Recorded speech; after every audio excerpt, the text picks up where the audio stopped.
여러분 안녕하십니까? 생생매거진 오늘의 아나운서 박은정입니다. 규모 7.8의 강진으로 막대한 피해를 입은 튀르키예와 시리아를 돕기 위한 국제사회의 손길이 이어지고 있습니다. 대구시와 경상북도도 각각 10만 달러를 지원하기로 결정한 가운데 시도민들도 십시일반 성금을 내고 있는데요. 대구 경북 사회복지공동모금회는 물론이고요. 각 구청과 동행정복지센터 내 민원실에서도 튀르키예 지진 관련 특별모금을 진행하고 있습니다. 튀르키예는 한국전 4대 파병국으로 우리의 자유를 지키기 위해 피 흘려 싸워준 형제의 나라죠. 또 2013년 이스탄불에서 경주 세계문화엑스포를 공동으로 개최하는 등 경상북도와도 특별한 인연이 있는 나라입니다.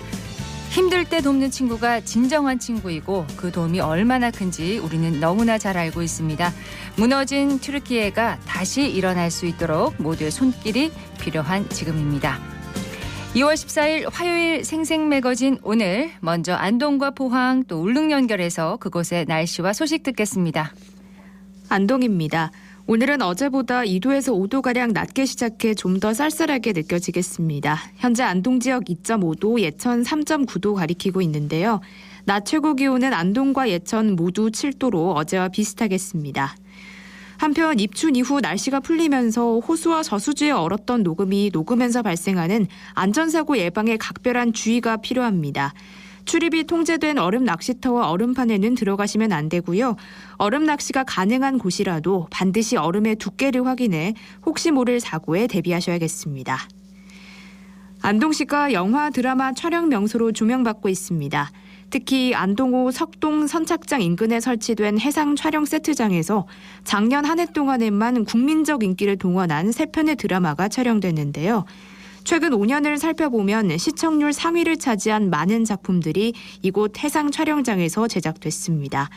이외에도 고산정과 옥연정사, 부용대, 봉정사, 병산서원 같은 안동 곳곳의 자연경관과 문화유산들이 영화 드라마 속에서 빛을 발했습니다. 안동시는 경상북도 콘텐츠진흥원과 협력해 안동을 배경으로 한 영화 촬영 제작 지원 사업도 진행하고 있습니다. 지금까지 안동이었습니다.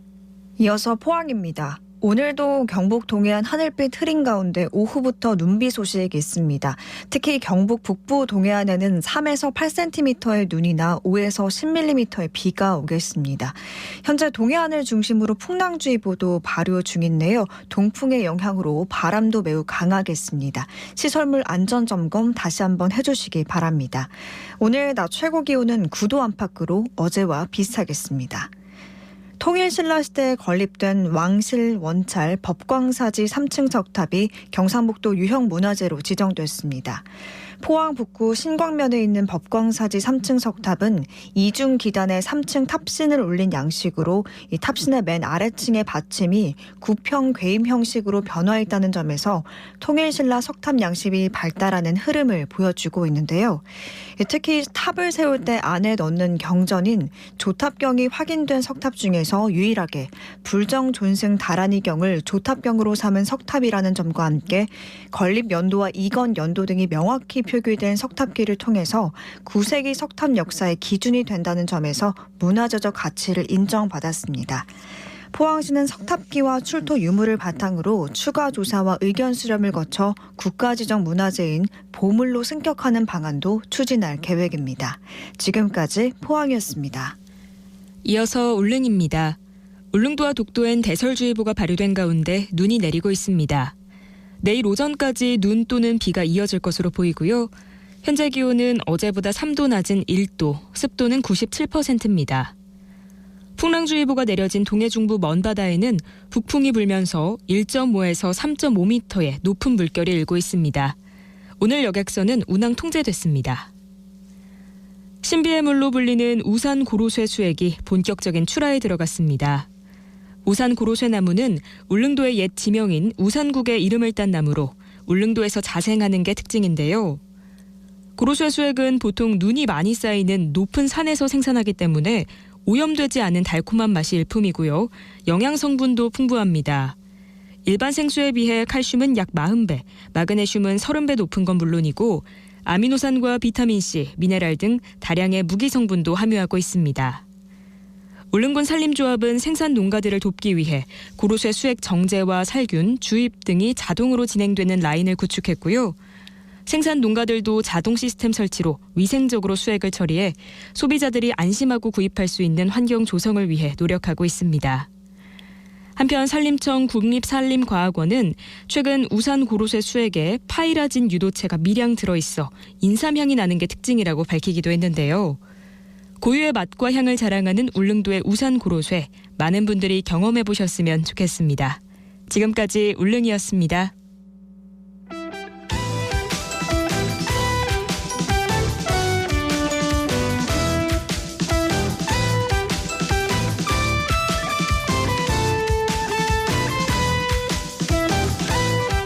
(11시 11분) 지났습니다. 키워드를 살펴보는 오늘의 지역 뉴스 매일신문 구민수 기자와 함께합니다. 어서 오십시오. 네, 안녕하세요. 반갑습니다. 자, 오늘 첫 번째 키워드는 뭔가요? 네, 무료 급식소 경영난입니다. 요즘 물가가 너무 올라서 운영하기가 쉽지 않은가 봅니다. 네, 노숙인들과 독거노인의 든든한 한 끼 식사를 책임지던 곳인데요.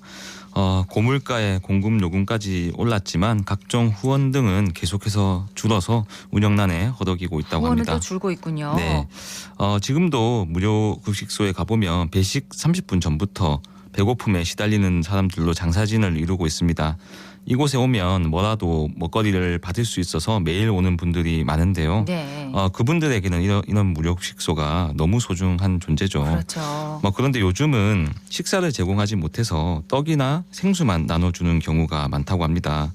코로나19 전만 하더라도 밥과 국, 반찬 등을 제공했지만 이후에는 감염 위험성과 포장용기 비용 부담으로 중단이 됐습니다. 그렇군요. 네, 3월부터라도 다시 식사를 제공하기 위해 준비하고 있지만 고물가로 여의치 않은 상황입니다. 그렇습니다. 국이나 반찬에 또 식재료가 많이 들어가는데 그 네. 값이 너무 많이 올랐어요. 그렇죠. 예. 무료 급식소 자체도 계속 줄어주는 추세인데요. 지난 2020년 대구시에 등록된 급식소는 모두 48곳이었지만 현재는 42곳만 등록됐습니다. 이 중에서도 6곳은 여전히 감염 위험 등을 이유로 운영이 중단됐습니다. 네. 가까스로 운영은 하지만 식사보다는 컵라면, 빵, 떡 등 대체 급식을 하는 곳이 다수입니다. 식자재 값은 올랐지만 후원은 급감해 이중고에 시달리고 있는 건데요. 모자란 후원금을 채우려 발품을 팔아도 워낙 경기가 어려워서 네. 한계가 있습니다. 후원이 너무 줄어서 이제 그 식사 제공이 어려우니까 라면이나 빵 같은 이제 간식 위주로 네. 음식을 제공하고 있는 거네요. 네, 이마저도 넉넉하게 준비하지 못하고 있는데요. 이 날이 풀리면 찾는 사람이 더 많아진다고 합니다. 3년 만에 봉사를 재개하는 곳은 봉사자 찾는 것도 어렵다고 하는데요. 네. 이에 대해서 전문가들은 취약계층 식사 지원 정책은 더 이상 개인이 책임질 문제가 아니라고 강조하고 있습니다. 사회적 고립으로 인한 고독사를 예방하기 위해서도 가장 원초적인 뿌리인 식사 문제부터 해결해야 한다는 지적입니다. 네. 두 번째 키워드는 뭔가요? 네, 노인 무료급식 단가입니다. 첫 번째 키워드와 좀 연결되는 내용인 것 같은데 네. 대구시가 노인 무료 급식도 지원을 하고 있나 봐요. 네, 그런데 그 단가와 지원 기간이 턱없이 부족합니다. 대구의 무료 급식소가 유난히 더 어려운 이유인데요. 대구시의 올해 경로 무료급식소 지원 단가는 1식당 2,300원입니다. 이는 전국 17개 시도 중 최하위인데요. 가장 높은 지자체는 전남 제주이고요. 5,500원입니다. 한 번 식사예요? 네. 오. 그 뒤는 충북 4,500원, 서울, 대전, 광주, 경북이 4,000원입니다. 대구는 지난 2015년에 1,800원이던 단가를 2,300원으로 올린 뒤 9년째 동결하고 있습니다. 네. 지원하는 기간은 얼마나 부족한가요? 네, 대구시가 지원하는 노인 무료급식 지원 기간은 6곳에 그쳤는데요. 부산이 76곳이고요. 인천 42곳, 광주 29곳, 대전 27곳과 비교하면 네. 턱없이 부족한 실정입니다.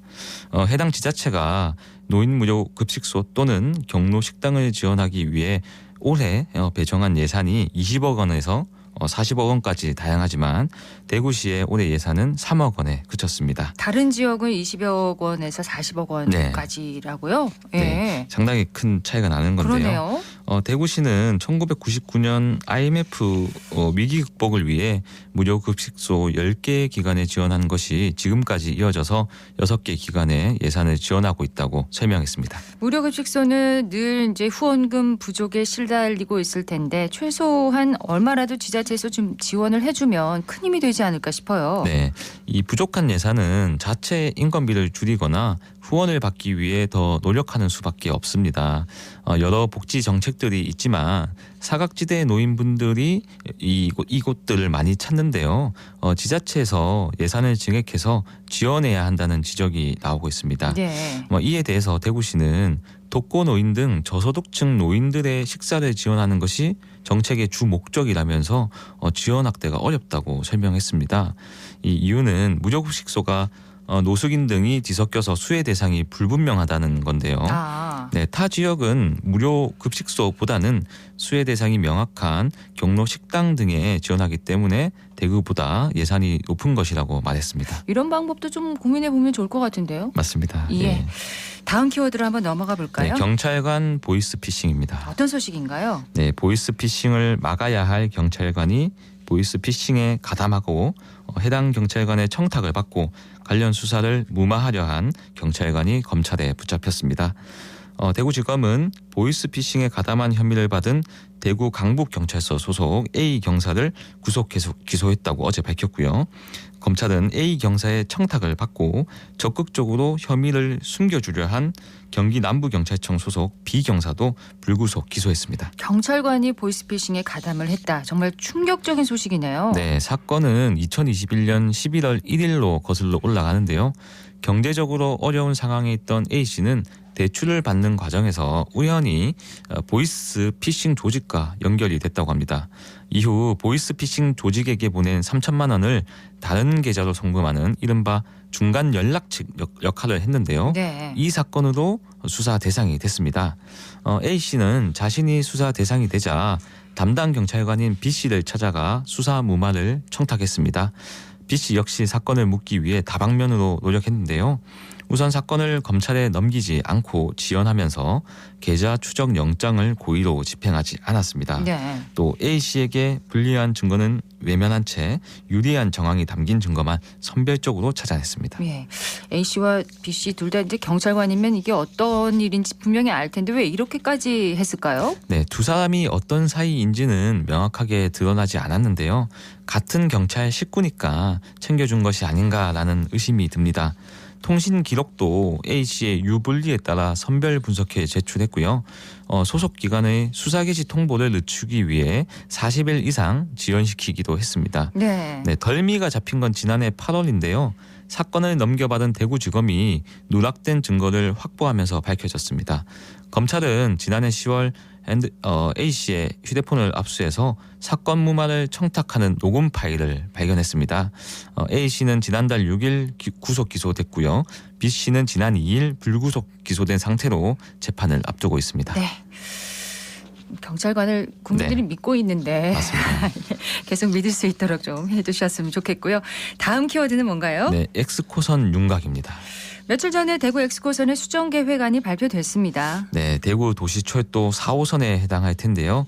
수성구 범호동과 동구 복무동 이시아폴리스를 있습니다. 지난 2020년 12월에 예비 타당성 조사 과정에서 노선과 주요 역이 처음으로 모습을 드러냈는데요. 네. 이달 말 주민공청회를 앞두고 변경된 내용이 반영된 초안이 공개됐습니다. 이에 따르면 동구 신암동 공고내거리 지점에 역사 한 곳이 추가되고요. 차량 방식은 모노레일에서 AGT 경전철로 변경이 됩니다. 차량 기지도 복무 IC 인근에서 불로동으로 이동합니다. 그러니까 2020년 예타 통과 당시에는 여기 모두 10곳이었는데 이번에 한 곳이 더 추가된 거죠? 네, 이번 공람 자료에 대구시청 산격청사와 평화시장 사이에 공고내거리역이 추가가 됐고요. 산격청사역과 경북대학교역은 복현 오고리 방향으로 조금씩 이동했습니다.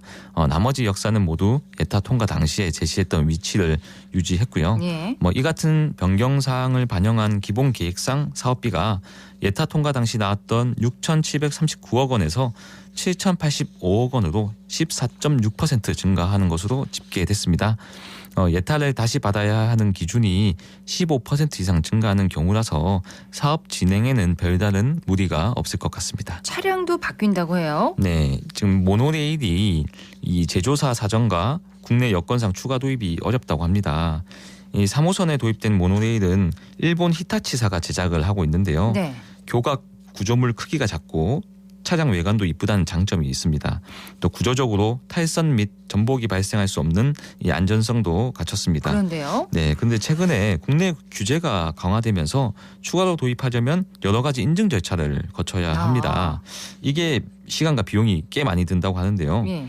특히 모노레일은 히타치사가 사실상 독점하는 분야인데 국내에서 깔린 곳이 대구 한 곳뿐입니다. 아, 유일하군요. 네. 그러면 히타치가 대구만을 위해서 그 어려운 검증 절차를 마쳐야 하는데 그럴 이유가 없는 거죠. 또 실제로 히타치사가 참여 의사가 없다고 밝히기도 했습니다. 그렇군요. 그러면은 모노레일 대신에 이제 경전철을 도입하기로 한 건데 우려의 목소리도 나오고 있다면서요? 네, 국내 업체가 생산하고 있는 경전철이 도입될 예정인데요. 인천 도시철도 2호선에 이미 운행 중이라고 합니다.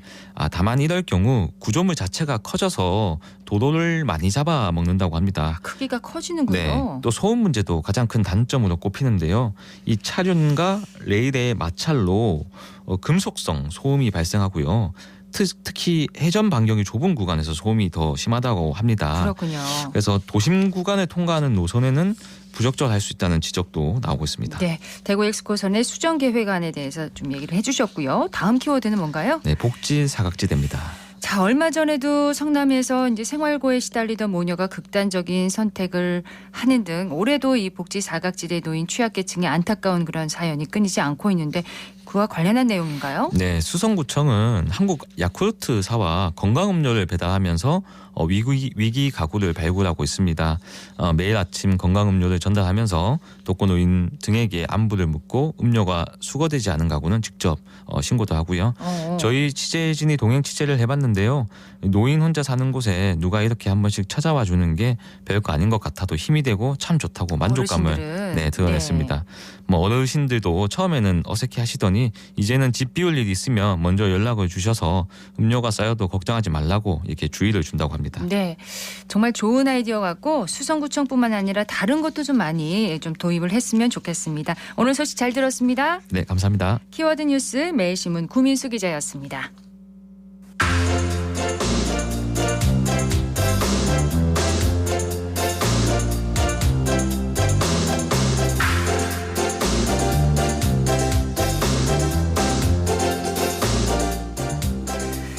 교복은 학교 다닐 때는 매일매일 입고 다니지만 졸업하고 나면은 입을 일이 정말 없습니다. 대구 달서구에서 중고등학교 졸업생들의 교복을 기증받아서 저렴한 가격에 판매하는 달서 교복 나눔 상설 매장을 운영해서 호응을 얻고 있다고 하네요. 소율이 리포터가 다녀왔다고요? 네, 달서 교복 나눔 사업은 2월 1일부터 시작해서 오는 24일까지 진행될 예정인데요. 이 기증자는 입지 않은 옷을 후배에게 나눠주고 또 구매자는 저렴한 가격에 매일 입는 교복을 살 수 있어서 모두에게 즐거운 나눔이 되고 있습니다. 그렇죠. 네, 맞습니다. 바로 어제 교복 기증과 판매가 이루어지고 있는 아름다운 가게 월성점 방문했는데요. 교복을 고르고 있는 현장 소리 먼저 듣고 달서구청 행복나눔과 오경아 주무관 이야기 들어봅니다. 어느 학교 교복 찾으세요? 연남고 찾고 있는데요. 네, 일로 오세요. 네. 여기가 영남고예요. 여기서 네. 찾으시면 됩니다. 아유, 사이즈 다 있고요. 선택가 너무 좋아서 너무 괜찮은 것 같아요. 예, 여기서 사이즈 고르시면 됩니다. 바지랑 셔츠, 자켓 사이즈 다 있네요.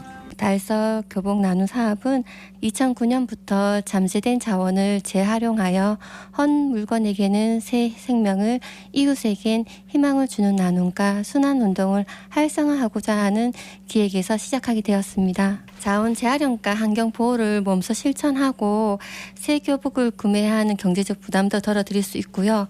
아울러 판매 수익금으로 지역의 저소득 가정에게 지원하는 이웃 사랑을 몸소 실천하는 장이 되고 있어 저희는 참 기쁘게 사업을 하고 있습니다. 판매 수익금을 통해서 그 지역의 저소득 가정 자녀들이 새학기 준비를 위한 입학 준비금으로 사용할 예정입니다. 교복 기증하고 싶은 분들은 저희가 가까운 동사무소나 아름다운 가게 월성점으로 오셔서 기증해 주시면 됩니다.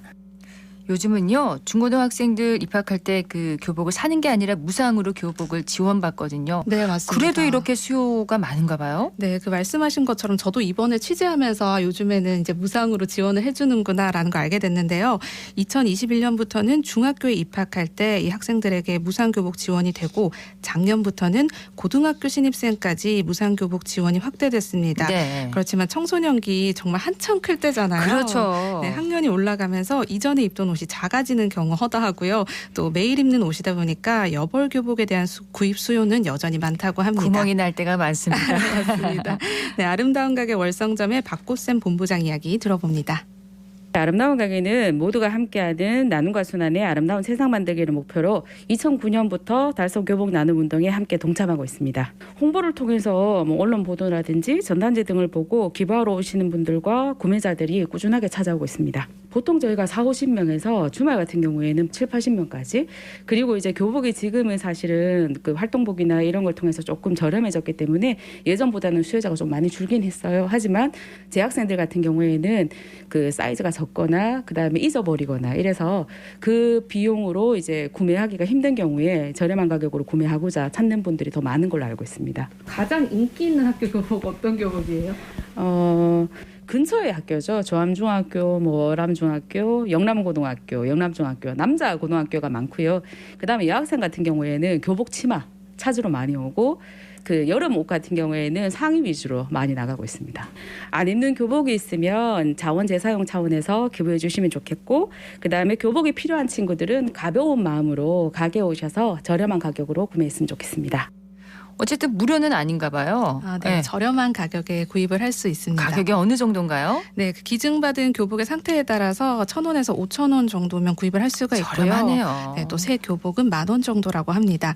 하지만 이 저렴한 가격보다 더 좋은 건 교복 나눔을 통해서 선후배 간 따뜻한 사랑을 나누고 자원 절약을 몸소 실천한다는 점이 아닐까 합니다. 교복을 구매한 주민의 이야기입니다. 안녕하세요. 저는 달리타라고 합니다.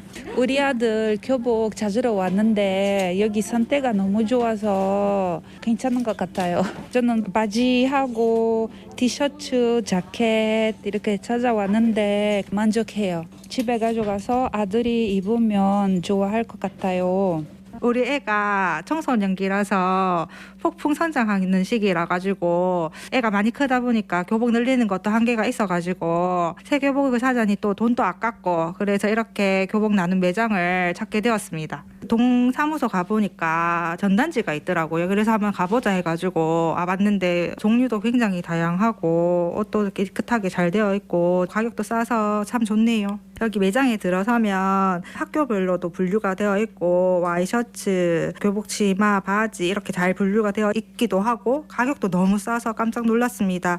그 아이들 말로 득템 반날이라고 오늘 그런 기분이 들었는데요. 여기 매장에 오니까 또 직원분들도 친절하게 잘 설명을 해줘서 참 좋은 것 같습니다. 제 오늘 이렇게 원하는 교복 구매해 보니까 정말 가게에 경제적으로 도움이 많이 되고, 원래 버려질 교복인데 자원으로 재활용까지 되니까 일상에서 제가 환경 보전을 실천할 수 있어서 참 의미 있는 일이라고 생각됩니다. 교복 구입할 수 있는 기간이 아직 남아 있어가지고 다른 학부모님들도 여기 오셔가지고 한번 구입하시면 좋을 것 같습니다. 구입 가격이 1,000원에서 5,000원 정도라고 했잖아요. 또 이 네네. 금액이 좋은 곳에 또 사용이 된다면서요? 네, 맞습니다. 수익금은 저소득 가정 학생의 입학 지원금으로도 사용이 된다고 하니까요. 그렇군요. 또 많이 또 이용해 보시면 좋겠습니다. 자, 언제까지라고요? 네, 달서 교복 나눔 이제 아름다운 가게 월성점에서 오는 24일까지 평일 오후 1시부터 5시 사이에 운영이 됩니다. 많은 관심과 나눔 이어지길 기대합니다. 네, 달서구 지역에 사시는 분들 이 기회 놓치지 마시기 바랍니다. 소식 잘 들었습니다. 서유리 리포터. 네, 고맙습니다.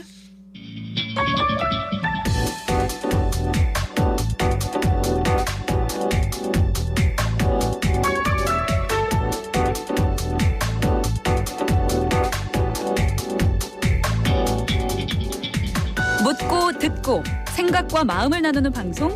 지금 여러분께서는 대구 경북을 보고 듣는 생생 매거진 오늘을 함께하고 계십니다.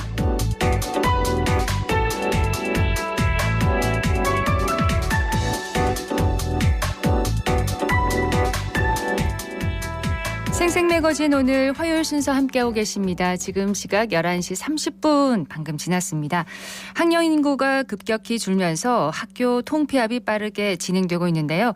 경북교육청에서는 이 심각한 학생 감소 상황에 대응하기 위해서 올해 작은 학교 살리기 정책을 강화하기로 했다고 합니다. 학교별로 개성 있는 교육과정을 도입하고 돌봄 인프라를 확대한다고 하는데요. 자세한 내용을 경북도 교육청 이우식 장학관 연결해서 들어보도록 하겠습니다. 장학관님 안녕하십니까? 예, 안녕하십니까? 네, 학령 인구 감소와 도시화로 경북교육청도 고민이 많을 것 같습니다. 네, 이것은 우리나라 모두의 고민이지만 우리 경북도도 다른 시도에 비해서 농산어촌 학령 인구가 급속도로 감소하고 있습니다. 네. 예, 소규모학교 증가 추세를 근본적으로 막을 수는 없지만은 학생이 더 이상 없어서 어쩔 수 없이 폐교를 해야 한다더라. 그 시기를 최대한 늦추어야 한다고 봅니다. 왜냐하면 학교는 아이들의 교육 공간을 넘어서 한 지역을 지탱하는 만남과 문화의 중심이기 때문입니다. 그렇죠. 그래서 경북교육청은 교육감 공약 사업으로 2019년부터 작은 학교를 통폐합하기보다는 이와 같은 추세를 반영한 학교 살리기에 역점을 두고 있습니다. 예. 자, 학령 인구 감소에 따른 대책으로 작은 학교 자유학구제를 시행하고 있는 걸로 아는데 작은 학교 자유학구제 이게 뭔가요? 네, 작은 학교 자유학구제는 이제 읍면 지역에 있는 초중학교의 작은 학교 가운데 학교의 희망을 받고 시행 여건이 적합한 학교를 선정해서 작은 학교 학부를 큰 학교 학구까지 확대 지정해서 큰 학교에 있는 학생들이 주소 이전 없이 작은 학교로 일방향 전입이 가능하도록 학교 선택권을 주는 제도입니다. 네. 간단히 말씀드리면 시읍에 있는 큰 학교에 다니는 학생들이 읍면 지역에 있는 전교생 60명 이하 작은 학교로 주소지 이전 없이 전입학할 수 있는 그런 제도입니다. 원래는 주소를 이제 이전을 해야 전입학을 할 수 있는 거잖아요. 예, 그렇죠. 예, 이전 없이 입학할 수 있는 건데 이런 작은 학교 자유학구제로 운영되고 있는 어떤 사례가 있습니까? 네, 포항, 경주, 칠곡 등에도 여러 가지 사례가 있지만 한 예를 들자면 경북 도청 신도시에는 풍천중학교라는 학교가 32학급에 전교생 757명, 학급당 23명이 큰 학교입니다. 그러네요. 예, 이 큰 학교에 있는 풍천중학교 학생들이 인근에 있는 풍산중학교로 이 풍산중학교는 전교생 60명 이하 작은 학교였거든요. 예. 이쪽으로 3년 동안 153명이 전입하여 지금은 풍산중학교가 3학급에서 9학급으로 전교생 216명이 큰 학교가 되었습니다. 그래서 서로 상생하는 효과를 가져온 것이죠. 예. 예. 이 제도 운영의 이제 효과를 보자면은 큰 학교였던 풍천중학교에는 가밀학급을 해소할 수 있었고 작은 학교였던 풍산중학교에서는 학교 규모를 유지할 수 있어서 학생들의 인성과 사회성 함량은 적정한 공동체 생활을 통해서 몸으로 느껴야 하잖아요. 네. 그래서 이와 같은 이제 학교 규모가 사이즈가 좀 크다 보니까 인성과 사회성을 함양할 수 있는 그런 정상적인 교육 과정을 운영하게 되었고 또한 교육의 질도 높이고 지역사회의 어떤 구시점 역할을 계속 수행할 수 있게 되었습니다. 네, 두 학교 모두에게 좋은 점이 있었네요. 예, 그러네요. 그렇다 볼 수 있죠. 예. 예. 주소지 이전 없이 이제 전학하거나 입학할 수 있다는 거는 이사를 가지 않아도 된다는 얘기인데 그럴 그렇죠. 경우에 학생들이 이제 등하교할 때 거리가 멀면은 문제가 있을 수 있거든요. 이런 부분은 어떻게 해결을 하고 있습니까? 예, 그렇습니다. 학부모님들이 이해관계가 발생하고 또 요구가 당연히 있죠. 그래서 원래 저희들이 초등학교 144개교, 중학교 20교, 그래서 총 164개를 운영하고 있는데요. 네. 교육청에서는 유입 학생이 5명 이상의 학교에 대해서 1,500만 원에서 4천만 원 학교 운영 예산을 별도로 차등 지원하고 있습니다. 네. 예, 그래서 이 예산으로 스쿨버스가 없는 학교에서는 등하교 교통 문제를 해결하고 있는데요. 교통이 아주 열악한 학교에서는 택시를 이용하기도 하고 시내버스 이용 가능한 학교에서는 이 예산을 대중교통 교통비로 활용하고 있습니다. 그렇다고 해서 좋은 학교를 찾아온 모든 학생들을 다 지원할 수는 없잖아요. 네. 우리가 흔히 외식할 때 가면 어느 곳에 가면 맛있게 먹을까, 내가 좋아하는 음식은 어느 식당에 가면 먹을 수 있을까, 이렇게 많은 고민을 하잖아요. 그렇죠. 예, 이와 같은 개념으로 본다면 작은 학교, 자유학부제의 작은 학교를 저는 브랜드 있는 맛집이라고 생각을 하거든요. 맛집이요? 예, 그래서 좋은 학교를 선택해서 찾아가는 학부모님들께서는 스스로 교통 문제를 해결하기도 합니다. 네. 그래서 부모님들끼리 자가용 품앗이로 학생들을 등하교시키는 학교도 있습니다. 네. 그러니까 교육청에서 또 교통비를 지원하고 있기도 하고요. 예. 그렇군요. 큰 학교와 작은 학교 모두에게 이익이 되는 제도인데 그동안의 성과를 또 좀 소개를 해 주시겠어요? 예. 작은 학교에서는 이제 유입 학생들이 오니까 복식 학급이 이제 53학급이 감소되었고요. 그렇게 함으로써 같은 학년 학생들이 같은 반에서 공부할 수 있게 되어서 사회생활을 함양하고 함께 성장할 수 있는 계기가 되었고요. 또 네. 교육부에서 주관하는 농어촌 참 좋은 작은 학교에 그 공모전에 2020년에는 22년에는 3개교, 21년에는 5개교 해서 전국 최다로 선정되기도 했습니다. 그렇군요. 예. 농어촌 참 좋은 작은 학교. 네. 예, 그렇습니다. 네. 예.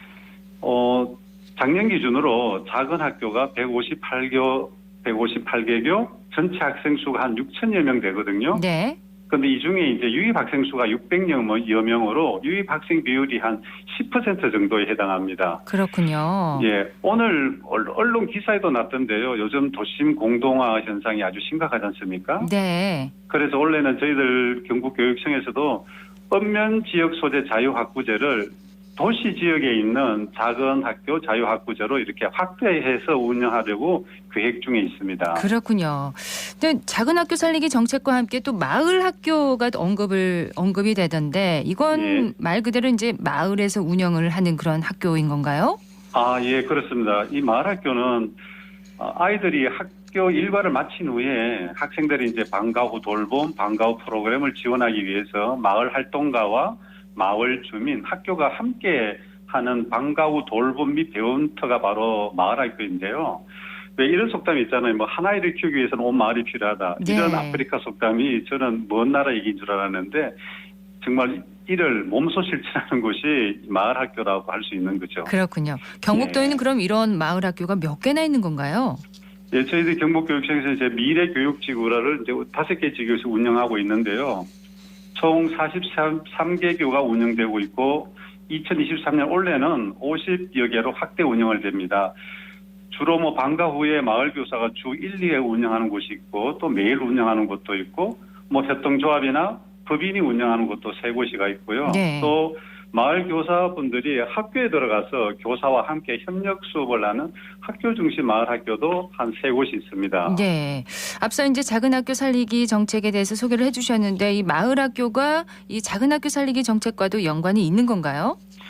저는 굉장히 깊다고 봐요. 왜냐 그러면은 마을 교육 활동가분들이 이렇게 얘기를 하거든요. 마을이 아이를 키우고 자라난 아이가 마을로 돌아와서 또 다른 아이를 키우는 이런 선순환. 그렇죠. 예, 그리고 어떤 기초자치단체장님께서는 이것이 안 되면 초중학교를 우리 지역에서 마친 학생들이 우리 지역을 고향으로 자랑스럽게 얘기만 할 수 있어도 참 좋겠다라고 말씀하실 정도입니다. 네. 예, 머릿속에 그리는 그런 아름다운 그림과는 달리 현실은 참 녹록지 않는데요. 급격한 고령화, 도시 집중화, 학력 인구 급감 다 이게 지방 소멸하고 관계가 있지 않습니까? 그렇죠. 예. 이 한계를 극복하기 위해서는 제가 보기로는 도시로의 인구 이동을 막는 것도 참 중요하다고 생각을 해요. 네. 이 지점에 이제 아이 양육 돌봄 문제와 교육이 맞물려 있다고 생각하거든요. 도시로의 인구 이동을 방치하면 자연스럽게 지역이 활성화될 것이고 네. 그럼 그 지역에 있는 작은 학교도 살릴 수 있다라고 생각을 합니다. 그렇습니다. 그럼 이 마을 학교에는 어떤 분들이 마을 교사로 참여를 하시나요? 예, 주로 보면 이제 아이들이 건전한 사회로 성장하는데 갖춰야 할 부분이 많이 있지 않습니까? 인성도 중요하고 학력도 중요하고 예술 등 많잖아요. 네. 이를 갖추도록 도와주시는 마을 교사분들이 다양합니다. 기양 기초나신 작가님, 화가님, 건축가님, 식물 생태의 조예가 깊으신 분, 요리 전문가, 은퇴하신 분, 지역 기관에 근무하시는 분 이런 분들이 한 40여 곳, 한 200여 명이 이제 학생들 올바른 성장을 위해서 봉사하고 참여하고 있습니다. 이렇게 마을 학교가 운영되는 사례도 좀 소개를 해주세요. 예, 감사합니다. 마을 학교마다 지역적 환경 활동가 분들의 관심 분야, 학부모님들의 참여 등으로 인해 운영 형태와 프로그램이 아주 다양합니다만은 특히 제가 말씀드리고 싶은 곳은 상주인데요. 상주. 예, 상주 미래교육지구에서는 이제 옛 상주교육지원청 건물이 있습니다. 네. 예, 이 건물에 이제 모디라는 마을 학교가 있거든요. 이름이 모디예요? 예. 이 모디는 지역 사투리로 모인다는 뜻이거든요. 예.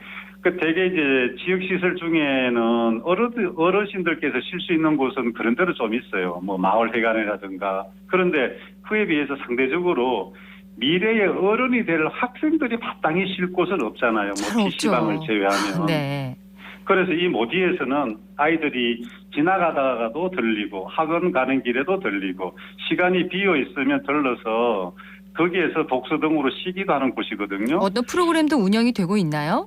예, 그렇죠. 청소년 쉼터 및 돌봄이 있고요. 진로 탐색, 재능 개발 프로그램, 또 학생들 스스로 기획하고 운영하는 버스킹 공연, 학생 스스로 축제를 개최하기도 하는 학생 자치 프로그램들이 다양하게 운영되고 있고요. 네. 이 상주 미래교육지구는 원래 4년째 접어들거든요. 네. 예, 그 성과를 확인하고 지자체에서는 지방 소멸 예방 기금으로 2030 교육도시를 슬로건으로 미래교육 플랫폼 구축을 위해 대규모 투자 계획을 하고 있는 것은 아주 반가운 현상이라고 볼 수 있습니다. 네. 상주 말고 또 다른 곳은 없나요? 예, 저희 가까운 예천 미래교육지구에는 단샘마을학교가 있는데요. 여기는 이제 청년 발달 장애인의 사회적 참여 기회를 제공하고 자립과 자활의 기반을 마련하기 위해서 함께 노력하는 네. 장애인 가족 공동체입니다. 여기에는 회원, 학부모, 지역 주민 등으로 회원수는 200여 명 정도 있고요. 네. 예천 관내 학생들에게 다채로운 교육을 제공하기 위해서 지역 중심의 마을 교육 공동체를 실현하고 있습니다. 상주와 예천의 마을 학교를 소개해 주셨는데 이런 마을 학교가 더 많은 지역에서 활성화되면 참 좋겠다 이런 생각이 듭니다. 앞으로 계획도 좀 말씀해 주시죠. 예, 경상북도 교육청에서는 이제 지자체와 협력해서 현재 8개 미래교육지구를 운영하고 있는데요. 올해도 8월에 기초 지자체를 대상으로 공모를 해서 추가 확대 지정해서 운영하려고 합니다. 아무래도 이렇게 교육청만 할 수 있는 일이 아니지 않습니까? 그럼요. 이런 사업은. 네. 그러니까 지역 주민, 시청, 군청의 적극적인 협조와 관심을 부탁드리고요.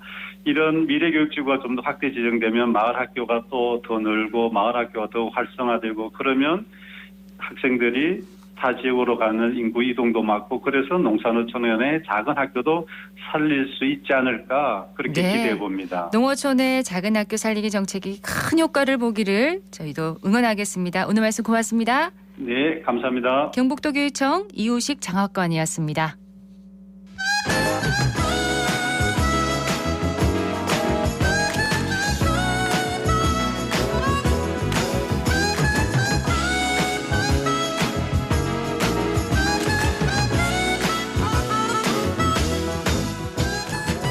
11시 43분입니다. 전세 사기 피해가 계속 이어지고 있는 가운데 정부가 후속 조치를 발표했는데요. 또 대구시는 신규 주택건설 사업계획 승인을 전면 보류하기도 했습니다. 어쨌든 경제, 오늘은 전세 사기 피해 예방법과 지역에 침체된 부동산 시장에 대해서 알아보도록 하겠습니다. 대구 한의대학교 통상경제학부 송원배 교수 나오셨습니다. 교수님 어서 오십시오. 네, 안녕하십니까. 안녕하십니까. 지난해 전세 사기 피해를 입힌 속칭 빌라왕이 사망하면서 사회적인 문제가 됐는데 이후는 어떻게 진행되고 있습니까? 네, 주택도시보증공사에 따르면 빌라왕이 임대한 1140여 가운데 전세보증금 반환 보증보험에 가입한 사람은 660여 명이라고 합니다. 네. 이 중에 이제 임대 만기로 대위 변제가 완료된 사람은 240여 명으로 집계했는데요. 이 피해 금액은 1억에서 3억 원 수준이었으면 대부분은 이제 사회 초년생이나 이제 신혼부부 등 2030 세대였다고 합니다. 그렇군요. 이 보증보험에 가입된 임차인이라면 임대 만기에 따라 순차적으로 대위 변제를 받을 수 있지만 이 보증보험 미가입자는 직접 경매를 통해 피해를 이제 구제해야 하는 상황입니다. 네. 그리고 이제 경매가 진행된다면 이 최근 집값 하락과 함께 이 부풀려진 전세 가격을 감안하면 전세 보증금을 모두 회수하기는 힘들어 보입니다. 그렇군요. 우리 지역에도 이런 유사한 전세 사기 피해가 있었죠?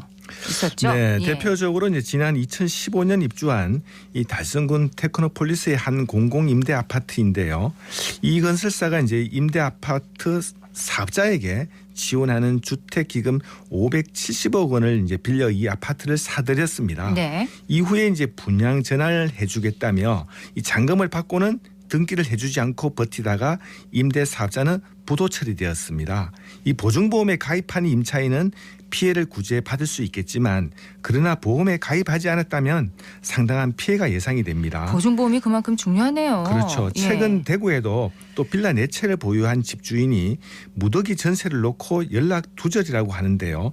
집을 팔아서 이 전세 보증금을 돌려주지 못하는 이른바 깡통주택 피해도 잇따르고 있습니다. 전세 사기치는 유형을 알면 조금이라도 대처를 할 수 있을 것 같은데 임차인은 어떤 방법으로 유도를 합니까? 네, 가장 많이 피해를 보는 경우가 무자본 갭 투자 방법입니다. 이 최근 사회적으로 주목을 받은 이제 빌라왕 전세 사기는 신축 빌라와 이제 건축주, 임대인, 중개인, 부동산 컨설팅 업체 등이 이제 함께 차고 세입자에게 집값보다 높은 전세금을 받아 챙기는 방식인데요. 네.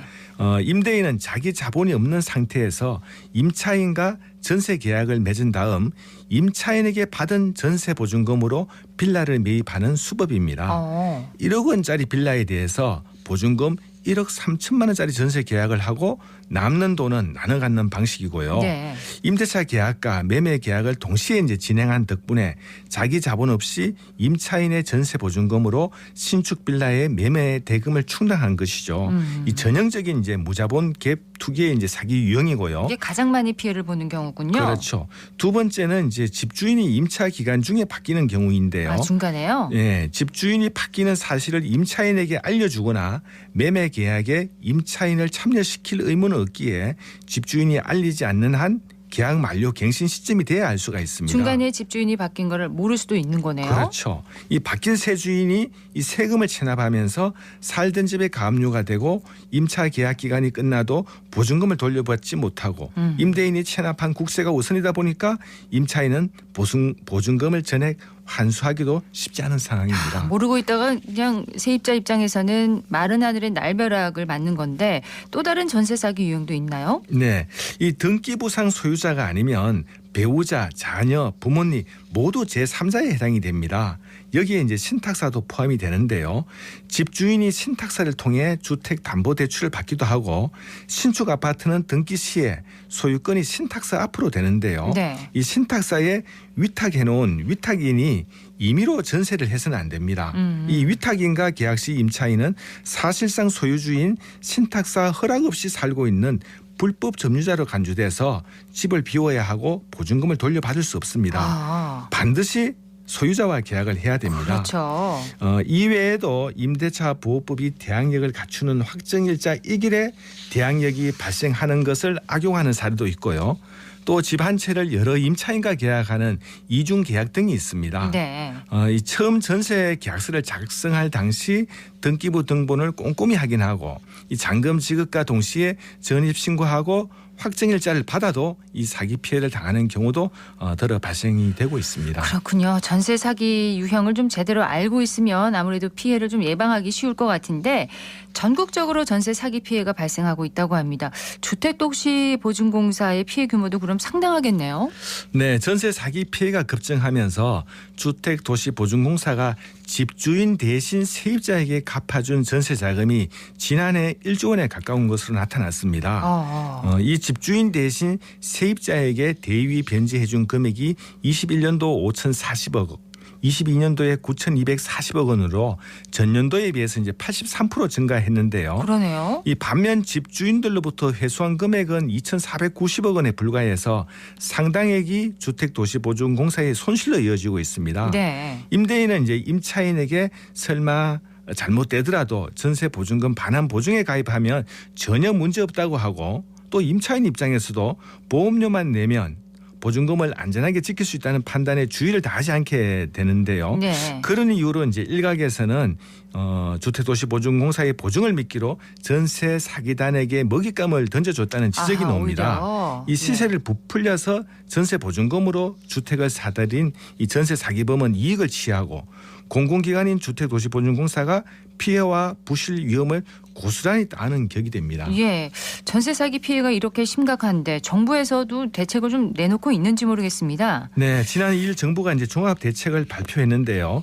주택도시보증공사의 전세금 보증보험 가입 대상을 전세가율 즉 집값 대비 전세보증금 비율을 100%에서 90%로 낮췄고요. 네. 집값이 올라간다면 문제될 게 없지만 집값이 내려가고 있는 지금은 역전세난에 깡통 전세 우려가 있게 된 거죠. 그렇죠. 또한 안심 전세 앱이 나왔는데요. 세입자가 미리 사기범들을 피할 수 있도록 더 많은 정보를 제공하는 것입니다. 기능은 크게 세 가지인데요. 시세가 없거나 정확하지 않은 연립, 다세대 또 50세대 미만의 아파트 단지와 시세와 전세가율을 이렇게 반영하고 주변의 경매 낙찰가율도 확인할 수 있습니다. 이 앱에서 확인할 수 있는 건가요? 그렇죠. 전세금이 2억이라면 이 주택은 전세금 1억 원 이하로 계약을 권유합니다 등의 안내 문구도 이제 제공되고요. 현재는 수도권에만 제공되고 4월에는 수도권 내 중공점 빌라의 추정 시세까지 또 7월에는 지방광역시와 오피스텔 시세를 제공할 예정이라고 합니다. 네, 전세를 구할 때 이 안심 전세 앱을 꼭 확인을 해봐야 되겠네요. 네. 그리고 또 하나는 이제 악성 임대인 여부 확인인데요. 임대인의 이름과 주민번호를 넣으면 과거 보증보험 사고 이력과 세금을 체납한 내용까지 확인이 가능합니다.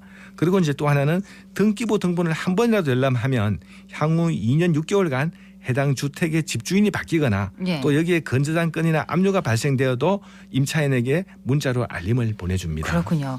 자, 전세 사기 피해를 당했다면 임차인 입장에서는 이 보증금을 안전하게 돌려받을 수 있을지가 참 중요한데 이 부분은 어떻습니까? 네, 임차인은 전세권 설정을 하지 않더라도 주택도시보증공사의 보증금 반환 보증에 가입하면 제일 안전한 방법이 되겠습니다. 네. 지금도 임대 중이면서 임대 기간이 2분의 1 지나지 않았다면 지금도 가입이 가능하고요. 또 하나는 이제 임대 사업자가 임대 보증에 가입하는 경우인데요. 등록 임대 사업자가 임대 보증 의무 가입 제도를 악용해서 우선 보증금 미반환 위험이 없다고 임차인을 안심시킨 뒤에 실제로는 깡통 전세 계약을 체결하고 예. 보증에는 미가입하지 않는 사례가 다수 확인되었습니다. 그래서 이제 임차인 거주 주택은 보증을 가입해야만 등록을 허용하고 이 공실은 등록 후 가입을 허용하되 미가입 시에는 임차인에게 통보해서 계약을 해지하고 위약금을 지급하도록 하는 법안을 개정키로 하였습니다. 네. 자, 피해자를 지원하는 정부의 대처 방안도 있겠죠? 네. 이 사기 피해를 당하면 정말 막막한데요. 막막하죠. 정부는 임차인이 실질적 혜택을 볼 수 있도록 저리 대출의 보증금 요건을 2억에서 3억 원으로 확대하고요. 또 대출액 한도는 가구당 1억 6천에서 2억 4천으로 확대했습니다.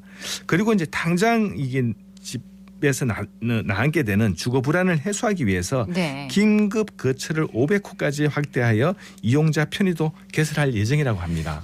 전세 사기 피해 사례를 보니까 마음 놓고 안심하고 전세 얻기가 참 힘들구나 이런 생각을 하게 되는데 올해도 대구시가 이제 신혼부부 전세대출 이자를 지원한다고 들었습니다. 네, 전세자금 대출 이자 지원을 통해 신혼부부들의 이제 주거비 부담을 덜어주기 위한 취지로 2020년 처음 시작되었고요.